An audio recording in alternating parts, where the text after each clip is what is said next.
L'actu, c'est un petit peu une mauvaise nouvelle. Hein, on peut dire ça comme ça. Une mauvaise nouvelle, d'autant si vous êtes un fidèle de Sonos depuis de très nombreuses années. C'est vrai que Sonos, alors on rappelle ce que c'est Sonos rapidement, c'est des enceintes connectées. Ça a été, je pense, les premiers à proposer un système, un écosystème d'enceintes connectées pour avoir du multi-room. Son, voilà, dans la maison, dans toutes les pièces de la maison, grâce au Wi-Fi. Ouais. C'était révolutionnaire à l'époque quand c'est sorti, il y a plus de 10 ans. C'est vraiment eux qui ont démocratisé le multi-room, qui ont été copiés d'ailleurs par des tas de marques. Hein. Exactement, et petit à petit, Sonos s'est imposé comme étant le meilleur système multi-room du monde. Hein. Il n'y a pas à chipoter là-dessus, même s'ils ont énormément de concurrents.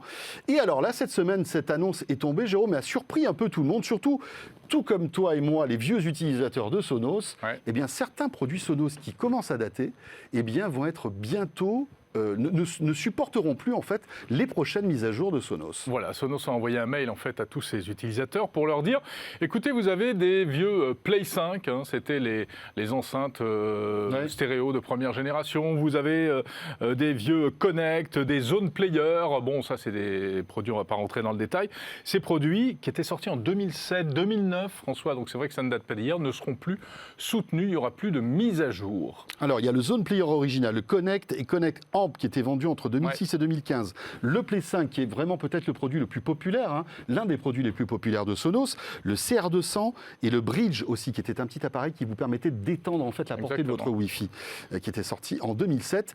Concrètement, Jérôme, qu'est-ce qui va se passer? Si j'ai bien compris, eh bien ces produits continueront à fonctionner, oui, mais absolument. Ils n'auront plus les dernières mises à jour Sonos, qui était un peu la particularité de Sonos, ça de proposer toujours une multitude de mises à jour, même sur des vieux produits. Voilà, mais dorénavant, les mises à jour ne s'appliqueront qu'aux produits les plus récents. Par exemple, vous voyez à l'image actuellement le nouveau Play 5. Celui-là, il va continuer à être soutenu. Mais les anciens, eh bien, vous aurez le choix entre deux choses, deux possibilités. Soit vous le gardez, et puis il va continuer à fonctionner, mais peut-être qu'un jour il ne fonctionnera plus aussi bien avec les produits récents, avec les dernières versions de l'application, etc., etc. Ou bien, d'ores et déjà, vous décidez de l'envoyer au recyclage. Et alors là, comment ça se passe? Eh bien, vous prévenez Sonos, ils vous font royalement une offre de 30% pour acheter un nouveau matériel, et ils vont, et ça c'est ça qui est assez étonnant, ils vont bloquer votre appareil ancien. Vous avez 21 jours, dans 21 jours, les Play 5 ancienne génération, si vous avez décidé de les recycler, seront briqués. Vous ne pouvez pas, par exemple, espérer les revendre d'occasion. Ils ne marcheront plus, il faudra les donner au recyclage. En échange des 30% de réduction sur les nouveaux produits, on perd en fait le produit actuel. Quoi. Exactement. Bon, après, on pourrait discuter sur cette décision de la part de Sonos. On peut comprendre aussi Sonos, hein, Jérôme. On sait que le monde des nouvelles technologies évolue très très vite. Une enceinte connectée avec un processeur, avec des fonctionnalités réseau, etc., qui a plus de 10 ans et qui aujourd'hui ne supporte plus de nouvelles mises à jour, on peut comprendre aussi la stratégie de ce constructeur. Alors c'est vraiment, oui, d'un côté on peut la comprendre parce qu'ils veulent, comme d'autres, offrir toujours la meilleure expérience, etc. Donc ils savent qu'à un moment, eh bien, ces appareils-là ne fonctionneront plus aussi bien. Et d'un autre côté, et c'est surtout pour ça qu'on voulait aussi en parler aujourd'hui, parce que vous n'êtes peut-être pas utilisateur de Sonos, mais la question qui est posée, elle concerne en fait tous les produits tech et elle pourrait concerner un jour ou l'autre. Et elle risque de se poser sur d'autres marques de constructeurs. Exactement, et c'est ça qui est vraiment intéressant, c'est pour ça que c'est révélateur. Eh bien, ils décident de le saborder.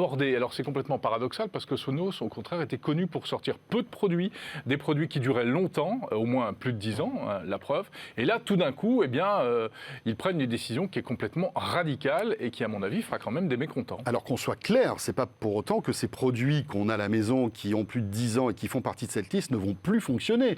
Il faut quand même être clair, c'est un peu comme Windows 7. Hein. Oui, on peut les garder, mais un jour ou l'autre, voilà, ces produits vont continuer à fonctionner. Ils n'auront plus les dernières mises à jour, mais ils fonctionneront, ils ne bénéficieront pas peut-être par exemple des assistants vocaux ou des dernières mises à jour concernant cela. Et c'est paradoxal, François, parce que plus de 90% des produits Sonos qui ont été vendus depuis la création de la société sont encore en utilisation aujourd'hui. Oui. Donc c'est vraiment, il y a quand même un petit côté, on a l'impression qu'ils ont fait des produits durables, mais finalement ils se disent, oh là, il y a un problème, ils sont trop durables, les gens vont arrêter d'acheter des nouveaux produits.